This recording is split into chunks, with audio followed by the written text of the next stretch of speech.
Alright, this is going to be a short tutorial on how to change your brakes on 03 to I think 07 G35 Coupe. I think it's the same stuff for the sedan. I've already done one side, so I'm going to take to the other. The two guide pin bolts, they're 14 mil, so I just have to break those off. It's really tight spacing, so you might be able to take it off with a regular ratchet with an extension or a breaker bar, but I've had to use that and pneumatic gun as well. So just get back to you on the next step. Okay, so once you've removed the caliper, next to remove the bracket, there are two 19 mil bolts. If you just want to bring the camera back here, show them. So one of this and one of that. I've already broken them down. Okay, well, pretty much removed them. And the pads just slide out sideways.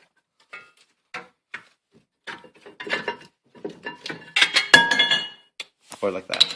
So the old rotor should just come out. Remember to transfer the rubber grommet.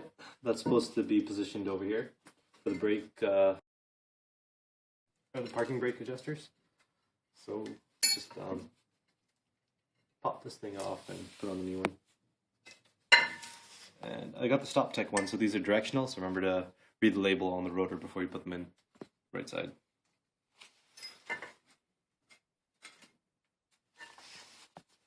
And the grommet should face there.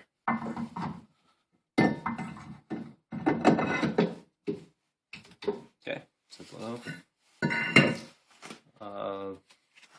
I guess before we put the bracket back on, it's a good idea to clean it all out.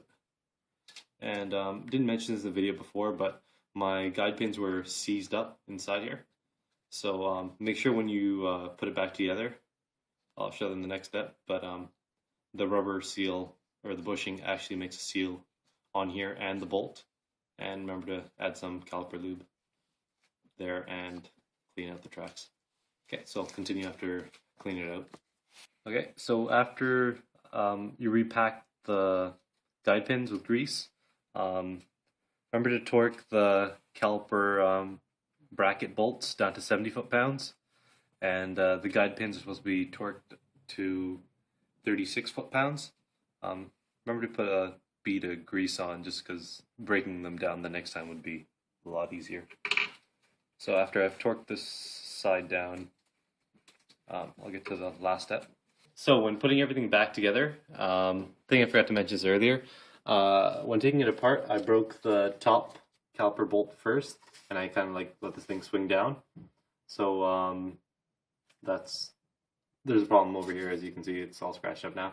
I'm trying to remove the lower caliper bolt to take off the piston. It's kind of a problem, so I improvised by using a second jack to lift up the lower control arm area, I guess. So to slip this thing in makes it a lot easier.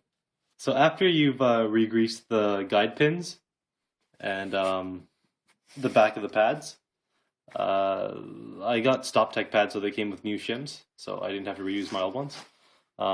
Anyways, remember the inner pad has to have this little thing pointing upward, and just snaps into place. Pushing the piston, I've already done mine. Just use an old brake pad and C-clamp, and just remember to rotate it in slowly.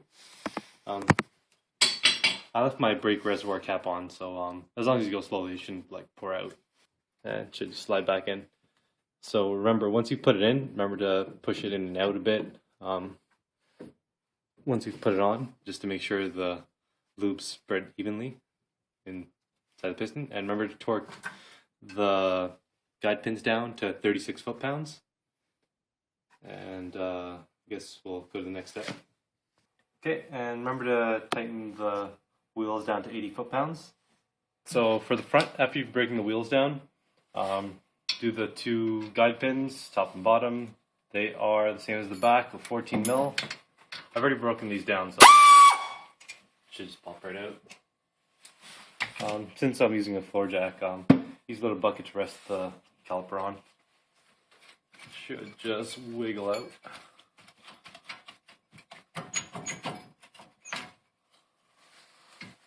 And just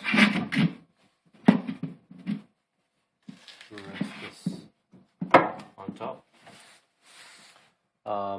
Next step is to break down the bolts at the back here for the bracket. There is, two top and bottom. These are torqued down to 115 foot-pounds, I think, so gonna need a breaker bar for sure for that. So I'll get back to you on the next step. Okay, so after you've broken down the two caliper bracket bolts, they're 22 mils. Should just be able to take this thing out. Yeah, since we're at it, just take out the pads. Remember to clean off the tracks and re-grease the guide pin bushings. To make life easier, if I didn't mention it before, you just use a wire brush. And the motor comes off like so. And just like before, we have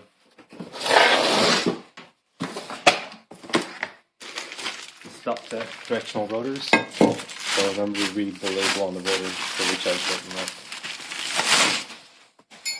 And to reinstall it, there's supposed to be a bolt over here that you can do in case of the rotor seized on. Just look at where the excess grease is or anything else, but it shouldn't really matter. And just reverse it. So after I've cleaned this, we'll continue on. Okay, so after you've greased everything, remember to add a little drop of lube on the bolt, just so then taking it apart next time will be a lot easier. And torque those bracket bolts down to 115 foot-pounds. And before we get at it, just remember to put the new pads in place.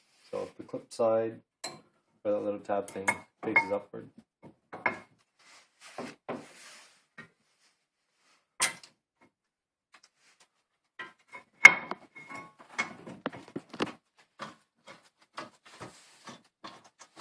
And same thing on the back end, clip side facing up. Okay, so I'll continue to the next step. Okay, for the last step, remember to push in the piston. If I've already mentioned it before, the caliper bracket bolts down to 114 foot-pounds, and these guide pin bolts down to 20 foot-pounds. The wheels, like stated before, are 80 foot-pounds. And before you drive off, start the car up, but pump the pedal a couple of times until you feel it's really firm. Don't shift gears or anything, otherwise the car's going to roll away, because the pistons have to come out accordingly for the new pads. Alright, and I guess that's pretty much it. So, yeah.